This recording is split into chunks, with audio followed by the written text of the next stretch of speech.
28장.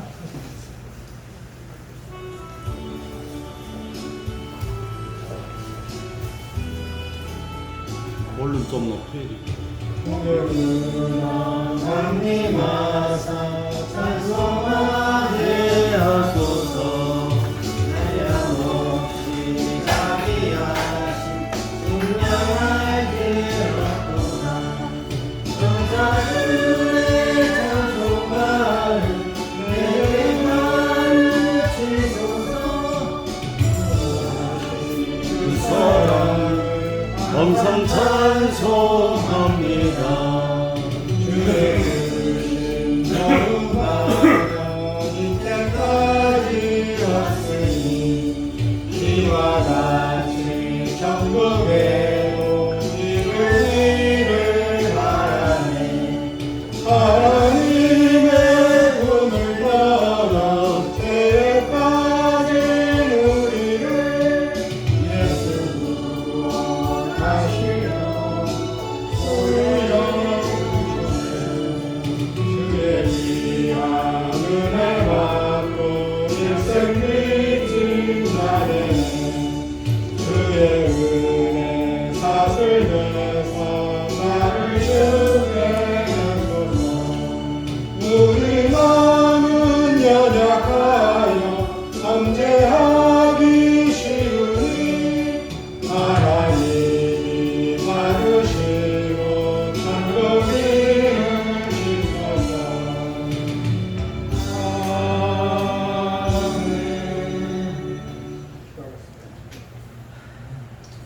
천지에 있는 이름 중 가장 귀하고 가장 값지고 가장 거룩하신 주 예수 그리스도께서 우리의 주님이 되시고 우리의 모든 것이 되어 주셔서 변함없는 관심과 긍휼하심과 자비하심으로 함께해 주셔서 오늘도 이른 새벽부터 새 아침을 건강 가운데 맞이하게 해주시고 주님과 함께 귀한 시간을 말씀을 통해서 동행케 해주시며 이 시간에 이렇게 함께 모여서 주님의 귀한 생명과 길과 진리 되신 말씀을 서로 주의 사랑 안에서 성령님을 통해서 상고할 수 있는 귀한 만남의 교제 시간을 허락해 주셔서 감사드립니다.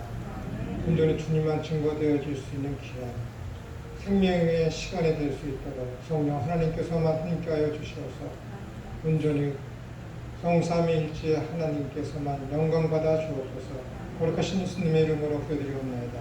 아멘. 최선을 다해서 하는데 살아생전 가장 많이 늦었네요. 아이고 수고하셨습니다. 수고하셔서 감사해요.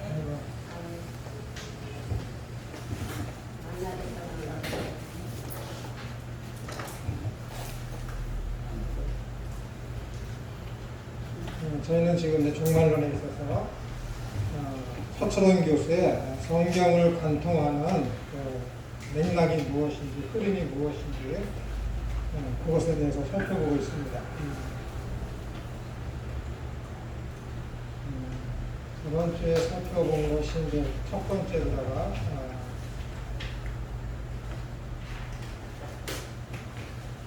다니엘서 2장에 있는 끄인도라고 신상 있어서 세상은 이원론은 아니지만은 세상의 주관자가 있는데 끄인돌이신 예수 그리스도께서 이 땅에 오셔서 세상을 회파하셔서 하나님의 나라를 건설하신다, 임하게 하신다 라는 그 흐름으로다가 성경이 이어지고 있음을 첫 번째로 한번 살펴보았습니다.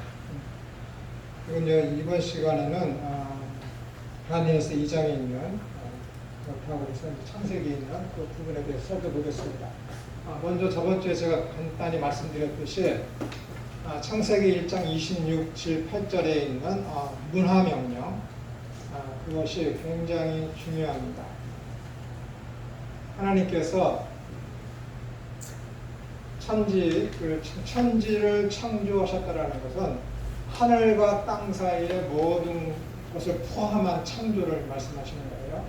그렇기 때문에 태초에 하나님이 천지를 창조하시니라 라는 것은 창세기 3장부터 28장에 있는 그 거기까지의 25장, 창세기 1장 25절까지죠. 3절부터 25절까지 창조의 대략이 나오는데 그 내용을 다 포함한 것이 창세기 1장 1절입니다. 태초에 하나님께서 천지를 창조하시니라 했을 때는 그 천지라는 것은 3절부터 25절까지에 있는 그 창조물들, 거기에 뭐 물론 우리가 보고 알고 밝혀진 모든 창조물들이 다 거기에 기록되어 있지는 않지만은 대표성을 띈 것들을 거기에 창세기에 첫째 날, 둘째 날, 이렇게 여섯째 날까지의 창조물들을 대표적인 것들을 거기다가 기록해 놓은 것이죠. 그런 다음에 하나님께서 우리의 형상을 따라 우리의 모양을 따라 사람을 만들자 하셨죠. 그러니까 그것이 무엇이냐면은 모든 피조물에게는 없는 능력을 받은 능력을 있는 피조물을 만들자라는 얘기예요. 능력이 있는 다른 피조물들에게 없는 능력, 속성을 주자라는 것이죠. 그것이 뭐냐면 왕의 능력이에요. 왕. 그 능력을 인간에게 준 것이죠. 아담과 하와에. 그래서 너희는 땅을 정복하라, 땅을 다스리라, 생육하고 번성하라, 이렇게 얘기하고 있죠. 이 생육하고 번성이라는 단어가, 이 생육이라는 단어는 구약성경 전체에 비로소 23번 정도밖에 나오지 않는 아주 귀한 단어입니다. 23번 정도. 정확한 건 아니지만 제가 기억하기로는 그래요. 23번 정도. 그런데 우리나라 성경에서는 이 생육이란 단어를 생육하고 번성하라 했을 때 이 번성이란 단어로다가 번역하는 예가 2번이 발생해요. 2번이요. 그러면 안 돼. 그러면 안 되거든요. 내용적인 어떤 차이가 있는데 생육이라는 것은 무슨 뜻이냐면은 결실을 맺어라. 결실. 그러니까 만약에 채소를 심거나 열매 맺는 과실을 심으면은 그것에 대한 결과물, 과육을 맺어. 결실이라는. 그러니까 우리나라 성경에서는 이 생육이라는 단어를 또한 다른 어떤 부분, 이사야서나 그런 데 가서는 결실이라는 단어로다가 번역을 하거든요. 오락가락해요. 단어의 어떤 본문의 흐름상 이 단어를 쓰니까는. 그래서 이 생육이라는 단어를 번성이라는 단어로 쓰면 안 되는데, 왜 그러냐면 우리나라에 라이프 성경이라고 있거든요. 목사님들이 가장 많이 가지고 계신 성경. 아마 여러분들도 가지고 계시는지 모르겠어요. 왜냐하면 이 라이프 성경이 있으면은 구역 예배를 볼 때나 어떤 다른 정해진 예배가 아니라 어떤 모임에 성경 공부할 때 이 성경을 가지고 목사님들이나 지도자들이 굉장히 많이 이용하거든요. 거기에 다 설명이 되어 있으니까. 근데 이 라이프 성경이 이 생육이라는 단어를 뭐라고 해석을 했냐면은 번창하는 거, 많아지는 거, 그런 식으로 번역을 해놨어요. 이해를 하도록. 그러니까 생육하고 번성하라는 것을 같은 의미로다가 이야기하거든요. 그러니까 우리나라 성경이 그걸 번갈아 가면서 써요. 그러나 히브리어를 보면은 23번 정도밖에 나오진 않아요. 그리고 번성이라는 단어는 수천 번 나와요. 수천 번. 너무 많이 나오죠. 여러 가지 형태로다가 번역이 되어 있어요. 그래서 너희들이 생육하고 번성하라는 것은 자식을 낳아서 그 자식을 통해서 번성하여지고 그것을 통해서 너희는 땅을 정복하고 다스리고 지켜라 라고 하나님께서 인간에게 명령을 내렸죠. 첫 명령이야. 첫 명령. 얼마나 중요하겠습니까? 인간 피조물과 창조주의 첫 대면과 첫 말씀이 뭐냐면은 창세기 1장 28절이라는 거죠. 그러니까는 하나님의 모든 뜻이 거기에 담겨 있는 거예요. 거기에 첫 명령. 하나님께서 창조의 목적이 거기에 담겨 있는 거라니까요. 앞으로 내가 인류를 이 피조 세계를 어떻게 이끌어 가실 것인지에 대한 하나님의 본의 진이, 다른 말로 하면 속셈, 뜻, 목표가 거기에 담겨 있는 거예요. 그것을 통해서 뭐예요? 여자의 후손이 나오고 여자의 후손을 통해서 어떻게 되는 거예요? 그 약속을 이어나가기 위해서 창세기 6장에서 사람을 지은 것을 한탄하셨다 라고 하시면서 9장에 가서는 어떻게 돼요? 홍수의 심판을 내리신 다음에 똑같이 창세기 1장 28절에 있는 그 언약을 노아에게 똑같이 명령을 내리십니다. 근데 사람이 타락해서 바벨탑을 쌓아서 하나님 앞에 도전하니까 그것을 회파하시고 아브라함을 세워서 아브라함을 통해서 창세기 1장 28절의 언약을 이루시기 위해서 창세기 17장에서 당신을 나는 전능한 여호와이다.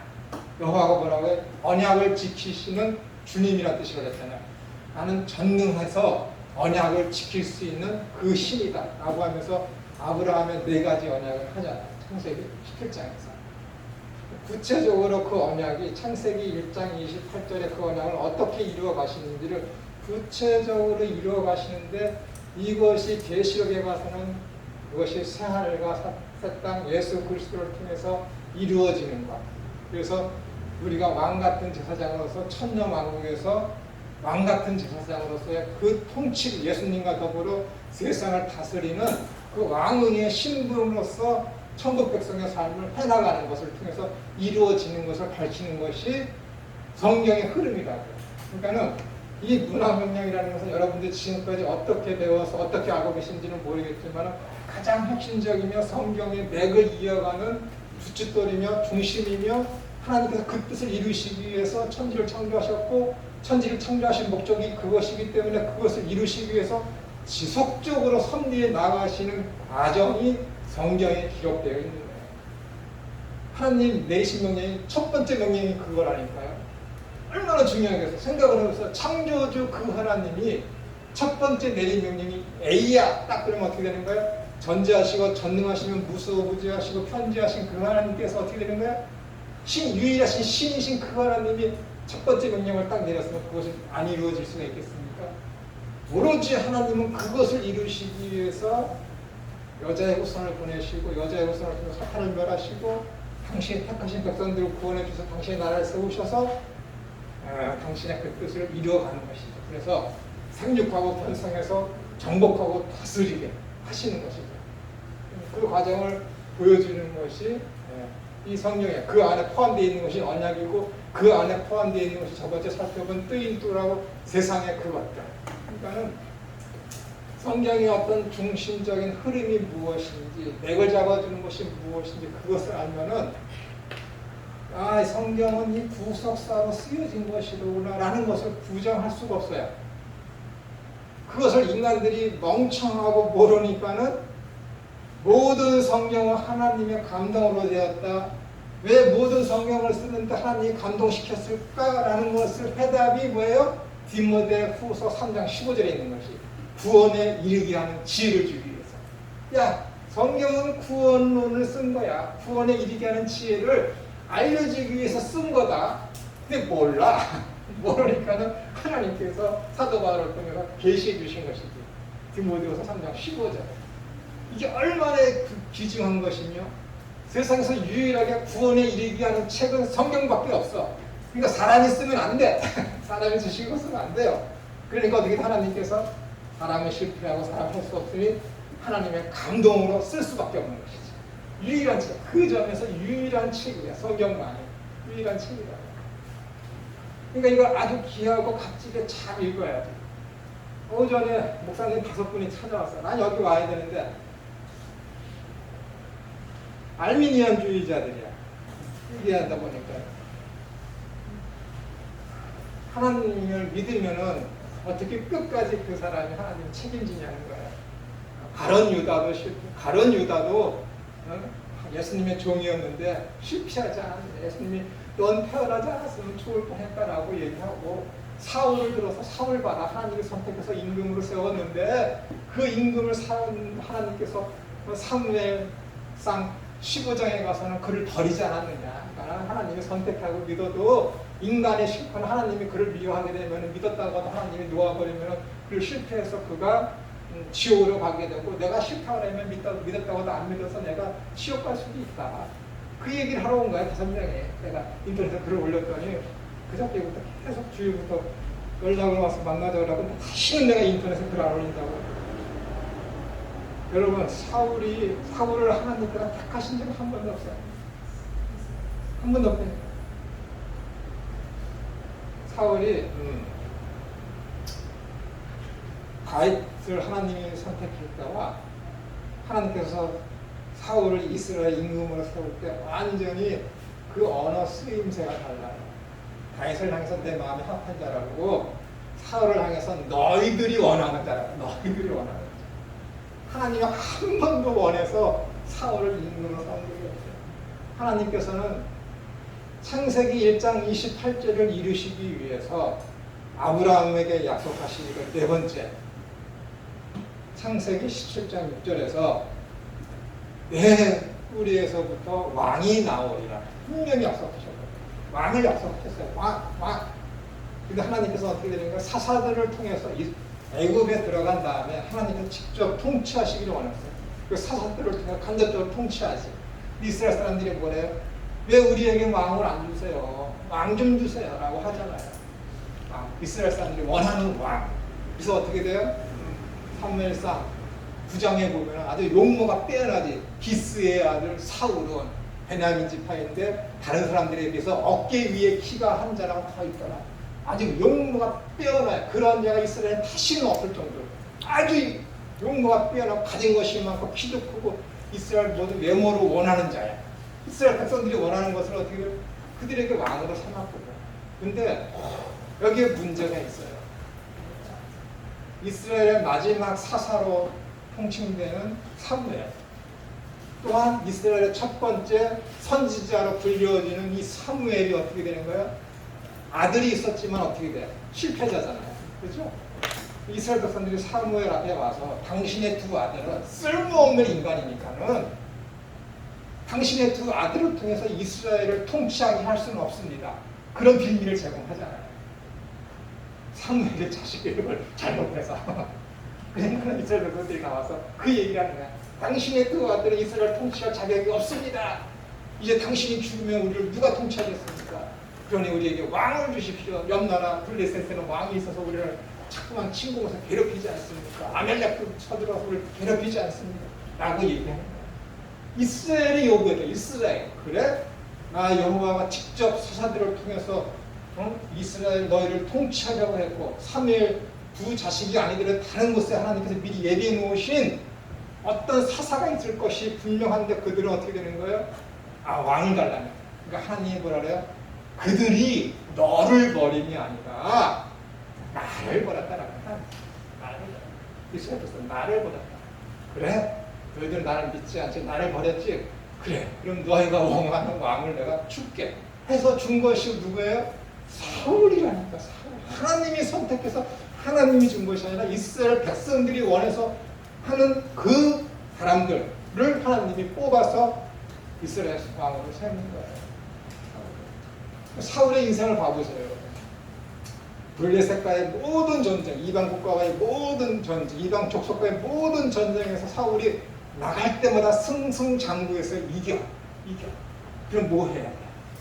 이것이 내 능력이 아니라 하나님께서 주신 능력으로 내가 이 전쟁을 승리했습니다 하면서 하나님 앞에 제단을 쌓고 예배를 해야지. 그런데 이놈이 전쟁을 해도 이것이 제단을 안 쌓아. 왜? 자기의 능력을 뻐기고 있지. 비로소 14장인가 거기에 가서 뭐래요? 비로소 이 사울이 하나님 앞에 제단을 쌓았더라. 이것이 뭐예요? 처음 제단이었다. 한참 지났네요. 왜 거기다 처음이라는 단어를 왜 썼어요? 여태까지 모든 승리를 다 하나님이 주셨는데 알지 못했다라는 거야.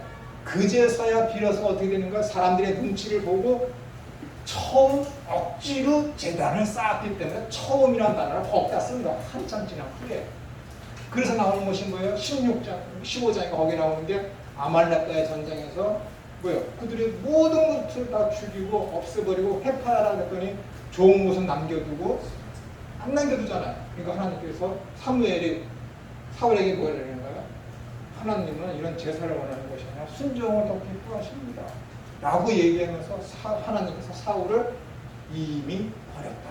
라고 이임이라는 것은 뭐예요? 한 번도 선택한 적이 없다라는 거예요. 사울은요 구원받은 자가 아니에요. 한 번도 하나님께로부터 선택받은 자가 없네요. 그런데 거기다 성경의 그런 흐름도 다 무시하면서 봐라 하나님도 이렇게 당신이 택해서 구원시켰다가 당신의 마음에 안 들면 버리지 않느냐. 그렇게 하는 거예요. 이 전쟁은 우리 개신교에 끊임이 없어요. 여러분들이 제가 교회를 통해서 말씀드리지 못한 부분들이 굉장히 많고 인간론을 통해서 하나님의 어떤 선택하신가 구원론에 있어서 칼빈의 5대 강령과 알미니아주의 5대 강령에 대해서 이렇게 맞붙는 그런 것에 대해서 자세히 말씀을 못 드려서 죄송한데 여러분 대한민국의 이 교회는요 개판이야 개판. 개신교라고 해서 다 같은 개신교가 아니라 통합이 있죠, 협동이 있죠, 개신교에 감리교 있죠, 성결교 있죠, 순복음교 있지. 그러면 뭐야? 대부분의 대한민국의 장로교회는 칼빈주의를 믿고 있거든요. 칼빈이 옳다라고. 이거 역사적으로 얘기하면은 뭐 거기까지 말씀드릴 건 없고 칼빈주의가 칼빈은 뭐냐면은 칼빈의 올해 강령이 중요한 것이야. 성경의 흐름에 있어서 하나님께서 한번 택하시면은 그의 구원은 하나님께서 지켜주셔서 성경의 견인으로 말미암아 그의 구원은 하나님으로부터 완성된다라는 것이 성경에서 이야기하는 것이고 그것이 칼빈이 주장했기 때문에 그걸 칼빈주의라고 얘기하는데 그건 칼빈주의가 아니라 성경의 흐름이 그렇게 와요. 그런데 이 감리교, 성결교, 순복음교는 그렇지 않다라는 거예요. 우리가 하나님이 구원의 손길을 손을 내밀어도 인간이 싫으면 싫어요. 안 믿으려고 그러면 안 믿게 된다는 거예요. 하나님 예수님이 죽으신 것은 모든 인류를 위해서 죽으신 것이지 택한 백성만을 위해서 죽지 않았다라는 거예요. 하나님이 우리를 구원했지만은 내가 그 구원을 받아들여서 아멘하고 구원을 받았지만 어느 날 내가 하나님에 대해서 의심이 생겨서 믿지 못하겠으면은 내가 그 구원에서 다시 탈락된다라는 얘기예요. 그게 주장하는 것이 누구예요? 같은 개신교 내에서 감리교하고 성결교하고 순복음교회가 주장하고 있고 일부 침례교회 목사님들이 그 이야기를 한다고. 근데 장로교는 그렇지 않거든요. 근데 장로교회는 다 칼빈주의 사상을 영향을 받아서 다 그 주의야. 그러나 우리나라에 진짜 개혁 교단이 있느냐? 몇 교회 없다니까요, 여러분. 우리나라에 여러분 잘못 알고 계신 게 너무 많은데 우리나라 개신교 장로교라는 이 대한민국의 가장 큰 교단이 개혁교단이라고 생각하시면 큰 오산입니다. 장로교는 개혁교단이 아니에요, 여러분. 장로교는 스코틀랜드의 국교를 본따서 칼빈주의 사상을 갖고 와서 그대로 들여온 게 장로교예요. 개혁교단은 네덜란드의 자유대학이라고 해서 자유주의 사상을 생각하면 아브라함 카이퍼가 칼빈주의에 입각한 아브라함 카이퍼가 세운 게 자유주의 대학이고 그 자유주의 대학을 나온 사람이 손봉호 교수랑 두 번째 말씀드린 서철원 교수. 손봉호 교수는 신학 박사가 아니기 때문에 두고 서철원 교수랑 이정석 교수 두 분밖에 없어요. 대한민국에. 근데 이정석 교수는 대한민국에 쫓아냈지. 그 사람이 너무 신학이 깊이가 있고 넓이가 있으면 받아들이지 못해. 그러니까 나가라고 해서 나갔잖아요. 그러니까 그 이런 차치해주고 대한민국의 개혁교단에 들어온 건 5년밖에 안 돼요. 5년밖에 안 됩니다. 이 개신교라고 해서 개혁을 주장하니까 대한민국의 장로교며 이런 개신교 소속에 있는 그 모든 교단들이 다 개혁교단이라고 알고 있는데 개혁교단하고 칼빈주의를 추종하는 이 장로교하고는 그 칼빈의 5대 강령을 추종하는 건 똑같지만은 교회가 치리하고 교회가 하는 역할에 있어서 달라요. 다르니까요. 뭐 이거 얘기하면 너무 시간이 있죠. 어쨌든 대한민국의 현실은 그렇습니다. 그렇기 때문에 어떻게 되는 거예요? 요즘에 가장 힘이 있고 하는 것이 뭐냐면 인간의 이성, 인본주의, 인권이 세상을 판치고 하니까 그것을 교회가 흡수해서 교회가 영향을 받으니까 어떻게 돼요? 이 어떻게 하나님 구원이 하나님에게만 달려있냐? 하나님 우리에게 복음을 증거할 때에 인간이 오 예스 해야지 구원이 이루어지는 것이지 어떻게 구원이 하나님의 전적인 능력이야. 하나님의 절대 주권을 믿지 못하겠다는 거야. 구원은 인간과 하나님의 손뼉을 딱 마주쳐서 소리가 났을 때 그때 함께 이루어지는 것이기 때문에 인간의 어떤 능력이 있다는 거야. 그 에베소서 1장 2장에 있는 것은 구원은 믿음은 하나님의 선물이다. 이것이 너희에게서 난 것이 아니라 하나님에게서로부터 난 것이에요. 이것은 뭐예요? 그 거짓이에요? 그 요한복음 8장 10장에 있는 것은 너희는 내 양이 아니고 내 음성을 모르고 하나님께서 내게 주신 자는 하나님 아무에게서부터 하나님께로부터 빼앗을 자가 없다. 하나님이 문능력자니까 당신의 택해서 구원한 그 백성을 누가 뺏어간다고? 아무도 못 뺏어간다니까요. 로마서 8장에 있는 것은 세상의 기근이나 환란이나 그 적신이나 천사나 어떤 신비하나 그 아무 것에서부터 우리를 하나님의 사랑에서 끊을 자가 아무도 없다. 거짓말입니까? 또 뭐를 거짓말한 거예요? 누가 뺏어가요? 안 되잖아요. 근데 이 알미니안주의의 영향을 받는 감리교와 신내교 일부 목사들이나 성결교나 순복음 교회 목사들은 있다라는 거예요. 누가? 나는 하나님의 주신 그 구원의 은혜를 내가 거절할 수 있다는 거예요. 하나님이 나를 구원했어도 어느 날 내가 싫어지면 내가 나를 포기해서 내가 지옥에 갈 수 있다는 거예요. 아무도 그 사랑에서 끊을 수 없다라고 하는데 그 아무도에는 나는 빼놓는 거야. 나. 이게 대한민국 교회의 실정이라는 거야. 그래서 자기 자신이 개혁도단에 속해 있는 줄 알아요. 개혁도단에 속해 있는 줄 알아요. 여러분들은 어떤 신앙을, 어떤 교리를 믿고 계신지 제가 확인을 안 해서 모르지만은 이런 게 있습니다. 미국의 한 신학자가 사람의 부류에 대해서 기독교적으로 분리를 했습니다.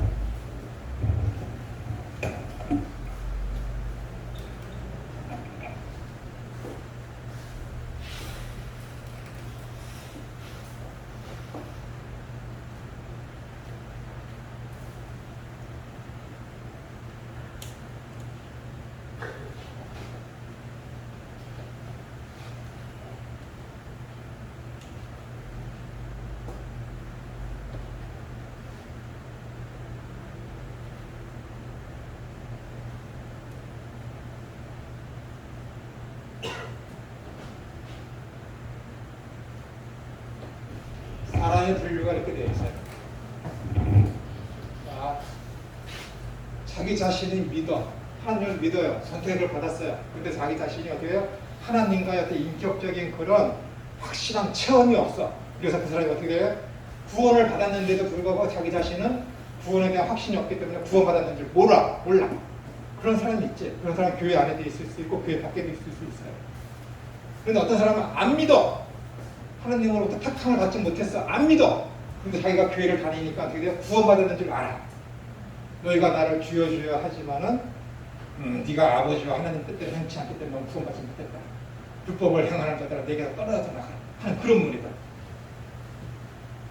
안 믿는데 자기는 믿고 있는 줄 착각하고 해서 구원받았는 줄 아는 사람이더라고요. 교회 안에. 근데 믿는데 인격적인 체험을 해서 자기는 구원의 확신이 있는 사람이 있어. 근데 안 믿는데 다 알아. 하나님이 어디 있어? 야, 특히 2000년 전에 예수가 나의 지금의 삶과 어떻게 연관이 있니? 야, 성경에 그런 얘기는 있을 수가 없어. 다 거짓말이야. 완전히 부정하고 아는 사람이지. 이 두 부류가 있다라는 거야. 이 두 부류. 이 안자가 들어가는 것은 뭐예요? 다 택함 받지 못한 거예요. 택함 받지 못한 거예요. 근데 이 믿는데 어떻게 된 거예요? 이 사람들은 좀 문제지. 나중에는 뭐 다 천국하니까. 이 사람들은 어떻게 되는 거예요? 에베소서에 보면은 창세전에 하나님께서 너희를 택했다. 창세전에. 시간이 쭉 있는데 여기가 1982년 7월 28일 오후 7시 43분 장소는 한월사. 근데 얘가 태어난 날은 1963년 12월 4일이야. 이름은 김천호. 이 아이가 이때 태어날 줄 하나님께서 만세전에 아신 거야. 창세전에. 이 땅에 보냈지. 근데 이 아이가 이 날에 하나님을 예수 그리스도를 주님으로 깨닫고 영접하도록 하나님께서 성령을 이 시간에 보내주기를 했어. 근데 얘가 목사 아들이거든. 뱃속에서부터 교회 다녔어. 고등학교 2학년 때까지 수천 번의 설교를 들었어요. 수천만 원. 중학교 때부터 수요일에 갔으니까 수천만 원.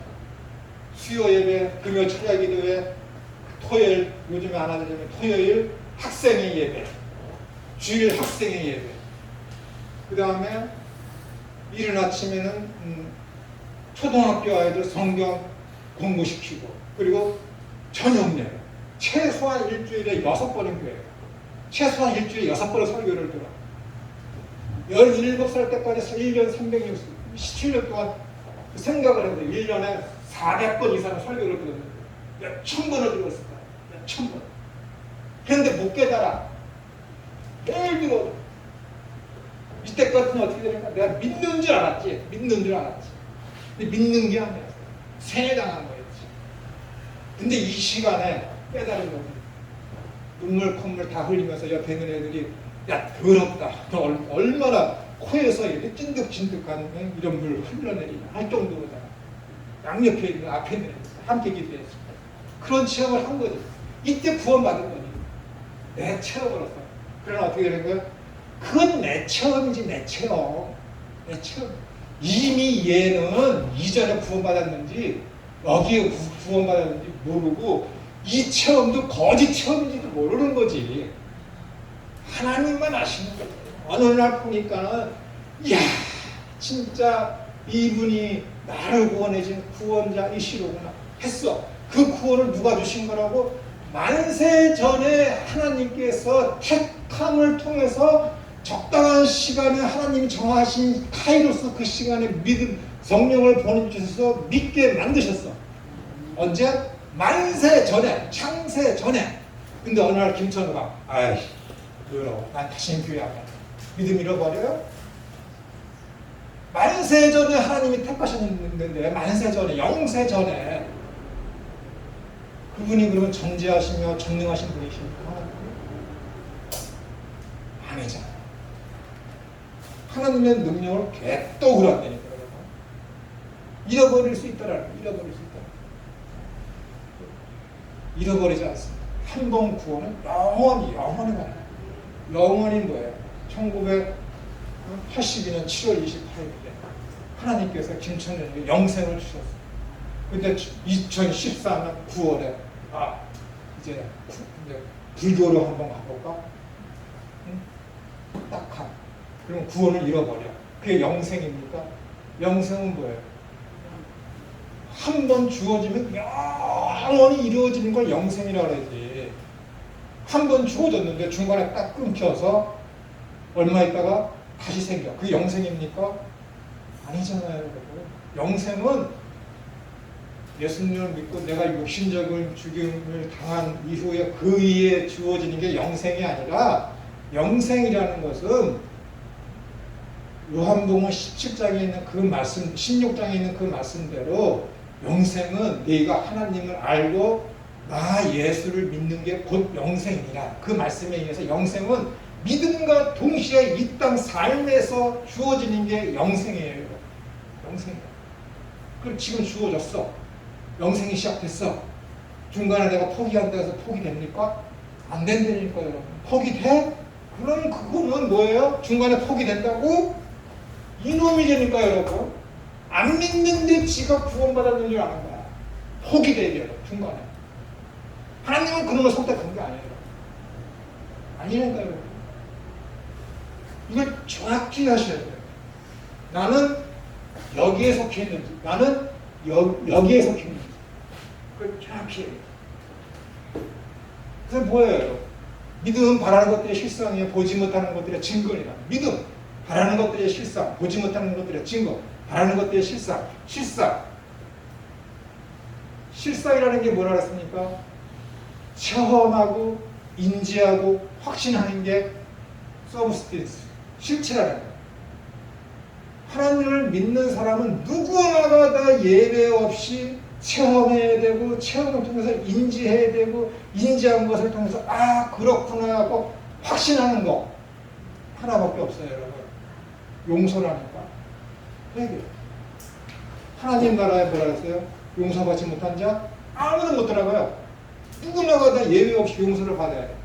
그러니까 회개하라, 천국에 가라. 특히 세례요한에 떠들고 예수님께 떠들고 구약의 마지막 증거가 뭔지 아세요? 회개하라, 천국이 가까웠느냐. 신약의 첫 복이 뭔지 아세요? 회개하라, 천국이 가까웠느냐. 얼마나 중요해요. 이거니까 여러분 세족식 해보셨습니까? 세족식 하면서 목사님들이 뭐예요? 야, 내가 이와 같이 너희의 주와 선생에 대해서 너희의 발을 씻겨준 것 같이 너희도 이와 같이 하라. 여러분, 예수님이 제자들을 이렇게 섬겼습니다. 우리도 서로 섬깁시다. 말은 좋지. 그 요한복음 그 13장에 있는 그 13장에 있는 그 내용이 그 흐름입니까? 아니라니까. 성경을 그렇게 오도해서 왜곡시켜서 성경을 받고 싶은 사람들이 그 설교를 하는 거예요. 교회 나와서 충성 봉사 열심히 헌신하게 만들려고 그 성경 본문을 그따위로 해석하는 거예요. 예수님이 그 다음에 뭐라 해요? 베드로가 주여 내 발을 씻길 수 없나이다.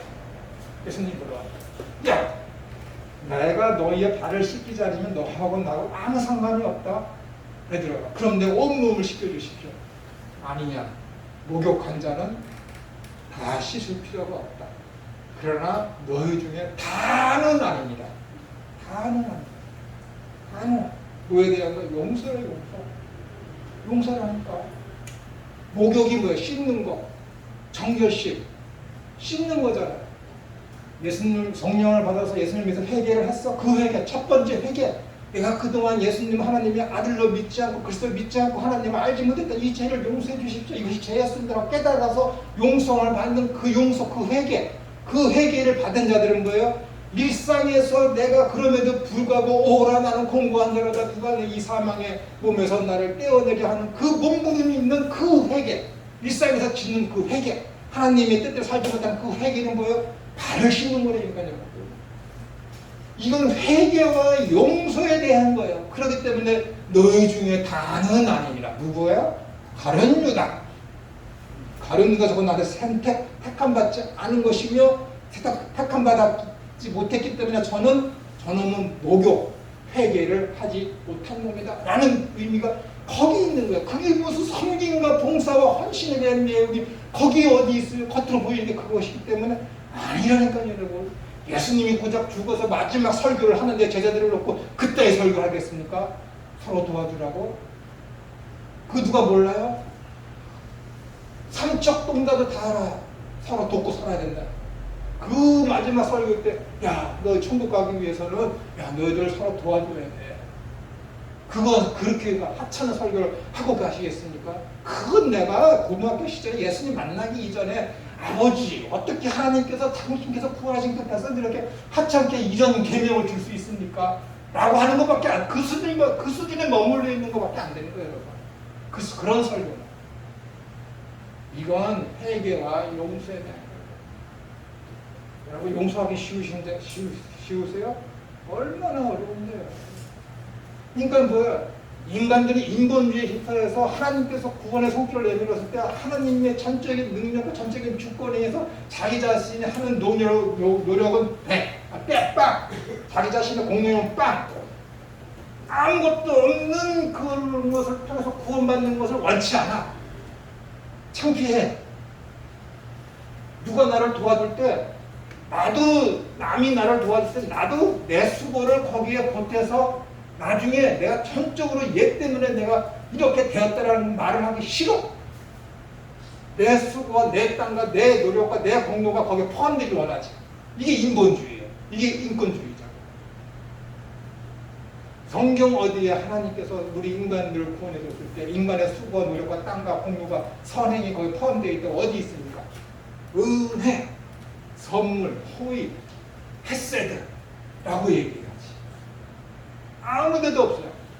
이 구원만큼은 인간의 어떤 수고와 땅과 비슷한 같은 조그만 그런 어떤 열정이 거기에 전혀 포함되어 있지 않기 때문에 이 믿음을, 이 구원을 가지고 성경에서는 수천 번, 수만 번, 수억 번 지속적으로 끊임없이 하나님께서 헤세드라고 얘기하고 은혜다라고 이야기하는 거예요.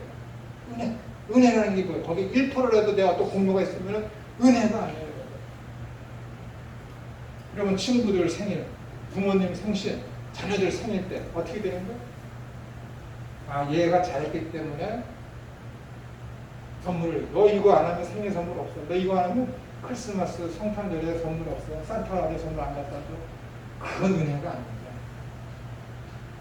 진짜 은혜는 이 아이가 잘했건 잘못했건 내 자녀이면 내 친구이면 내 부모이기 때문에 있어줘서 고마워서 내 최선을 다해서 값없이 그에게 내 최선의 것을 그에게 남김없이 주는 게 은혜예요.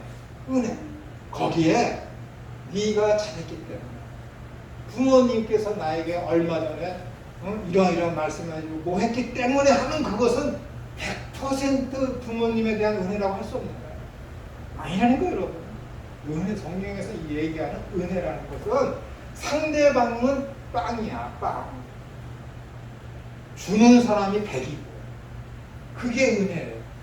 근데 거기에 대해서 은혜를 갚자 해서 은혜를 갚는다고 교회 헌금 많이 하고 충성 열심히 헌신 하면은 그 은혜가 어느 정도 갚아졌네 하면 그것이 은혜입니까? 그 이후부터는 은혜가 아니에요. 은혜라는 개념은 내가 살아 생전 그 무엇에서 최선을 다해도 0.0001%도 갚을 수 없다라는 개념을 내가 갖고 그 사람한테 헌신, 봉사, 충성할 때 그걸 은혜로 여깁니다. 그렇지 않고는요, 은혜를 은혜로 하는 게 아닙니까? 그 예수님 교회 다녀서 고등학교 때 영접했어. 40년이 흘렀어. 40년 동안 충성, 봉사 열심히 내가 신학 교수도 했어. 애들도 전도 많이 했어. 이 교회 교회 초청하는 데마다 다 가서 설교를 해. 60명 이하인 교회 가서는 헌금을 안 받아. 수고비도 안 받아. 강의를 안 받아. 오히려 헌금을 더 해. 하나님 나 이렇게 했습니다. 죽일 놈이야. 죽일 놈이야. 그 은혜가 없는 거 아니에요. 그걸 은혜가 같다고? 아니라니까요. 값없이 하는 거야. 무조건 하는 거야. 그게 은혜를 알아요. 은혜를 알아요. 어느 장로는 우울증에 걸렸어. 상담 좀 하라고 목사님 나를 그 집에 보냈네. 갔어. 부모가 목사님인데 너무 원망이 심한 거야. 그 아버지는 너무 옛날 목사님이기 때문에 유교주의 사상에 잡혀서 성경도 유교적으로 가정교육도 유교적으로 했기 때문에 이 사람이 장로님이 돼서 60이 훨씬 넘었는데도 불구하고 80이 넘은 그 부모님에 대한 원망이 너무도 크기 때문에 부모 때문에 우울증이 생겨서 그것이 우울증이겠네요. 아버지 그냥 부모님 모시고 사는데 자녀이기 때문에 내가 교회 장로이기 때문에 어쩔 수 없이 혼자 계신 자기 아버지를 집에서 모시고 사는 거야. 은혜가 뭔지 모르지. 마지막에 그랬어요. 낳아주신 그 자체만으로 오다가 당신이 생겼으니 그게 은혜가 아닙니까? 이건 모르세요? 그럼 당신, 하나님께 당신을 구원해 주셨지. 호의를 베푸셨지. 값없이 주셨지. 그것을 은혜로 압니까? 그때 문화이다. 그게 은혜예요. 부인이 옆에 있어요. 내 부인이 돼서 살과 피를 섞이지 않았지만 그 이상의 관계를 맺게 돼서 내 옆에 있어진 그것만으로도 고마운 거지. 그러니까 최선을 다하고 이 다음에 당신이 먼저 줬던 내가 먼저 줬던 그때 이렇게 했을 거야. 나는 그런 아쉬움이 없다가 최선을 다하는 거지. 가족 간에도 그렇고 친구 간에도 그렇고 교회 관계에서도 그렇고 하나님과의 관계에서도 그래야지. 이것이 성경에서 이야기하는 교제 코이노니아가 되는 거예요, 여러분. 이게 참석이에요. 뭘 원해서 해? 내가 이만큼 하면 뭐 갚을 수 있다고? 내가 대형교회 목사이기 때문에 하나님 칭찬을 많이 해주신다고? 하나님이 그놈 없으면 다른 사람 들어서 쓸 수 없을 것 같아요? 여기 김천호가 없으면 다른 더 훌륭한 분이 오셔서 말씀 못 전해주실 것 같아요? 여러분들 이 자리에 있는 거, 제가 여기 있는 거, 어느 교회 목사님 단위에 서 있는 거 자랑할 거 하나도 없으면 내세울 거 하나도 내세워서도 안 되는 거예요, 여러분. 그놈 없으면 하나님이 다른 사람 들어서 사도 바울처럼 쓸 수 있는 인재가 없을까 봐요. 세상에 널려 있습니다, 여러분. 여러분요, 세상에 널려 있어요. 자랑하지 마십시오. 세상에 널려 있다니까. 선교사 나가서 내 이만큼 했다고? 그 이야기하는 동안에 그놈은 이거 은혜도 모르고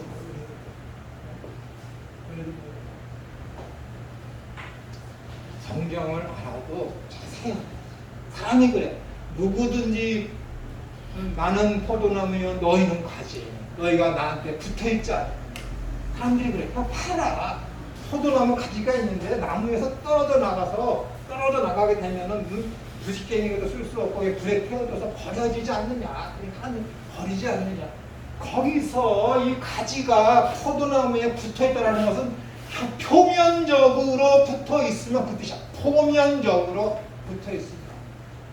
완전히 진액으로 말미암아 이렇게 생명으로 붙어 있으면이 아니라 표면적으로 붙어 있다가 떨어지면 그 뜻이라니까. 표면적으로 안 믿는데 자기 자신이 믿는 줄 아는 그런 놈들. 이 요한복음 15장의 그 포도나무 비유가 그거예요. 안 믿는데 믿는 줄 아는 놈들. 안 믿는데 성령을 받지 못했는데 교회의 가르침이 좋아서 예수님의 가르침이 좋아서 교회에 나와서 믿는 줄 알아. 그런 놈들은 절대로 끝까지 붙어있지 못한다니까. 그런데 믿는데 자기 자신이 구원받았는지 몰라. 그런 사람들 가지에 딱 붙임 받았는데 떨어져 나갔다. 안 떨어져 나갔는가? 왜? 주님이 붙잡고 계십니다. 주님께서. 그래서 이 포도나무 비유를 말씀하시기 위해서 이 요한복음 10장에서 8장에서 수전절 이야기하면서 성령 이야기를 하면서 아무도 아버지에게서 빼앗아갈 자가 없느니라라고 얘기하면서 포도나무 비유 얘기하고 13장에서 발 씻기는 이야기하고 선택된 얘기하고 쭉쭉쭉 나가는 거예요. 요한복음이. 진짜 믿는 자요 안 떨어져 나간다니까. 왜? 내 능력이 아니야. 하나님께서 붙잡는다니까요. 그것을 가지고 뭐라 성도의 견인이라 그러나 견인. 견뎌서 인내한다. 성도가 아니라니까.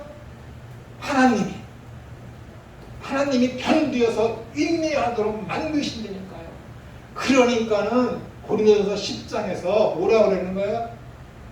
너희는 시험 당한다. 그런데 하나님께서 너에게 시험을 하는 게 아니라 허락을 하는데 감당할 만한 시험만 허락해.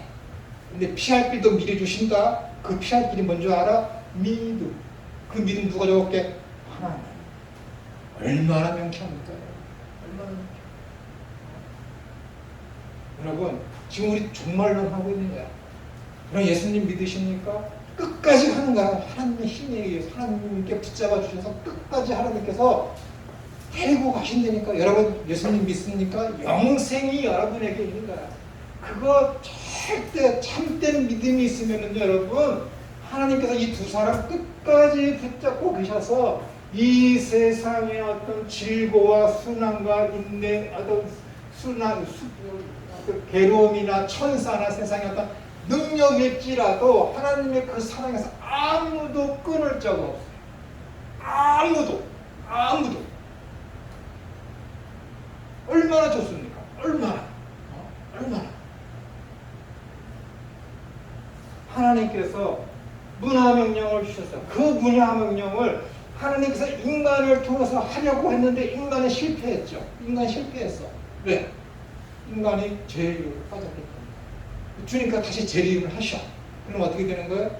하나님께서 천지를 창조하시고 인간에게 문화명령을 통해서 당신의 형상과 이미지를 만드셔서 그 일을 하도록 명령을 하셨어요. 인간이 못했지? 주님께서 오셔서 새 삶을 그들에게 되게 주시고 성령을 주셨습니다. 주님이 재림하시게 되면 어떻게 되는 거야? 그 명령이 완전히 성취되는 거예요. 그 명령. 하나님이 내리신 명령이 절대 실패하지 않습니다. 그것을 이루시기 위해서 여러분들을 선택하시고 언제? 만세 전에 우리는 반드시 그 삶을 살아낼 수밖에 없는 존재예요.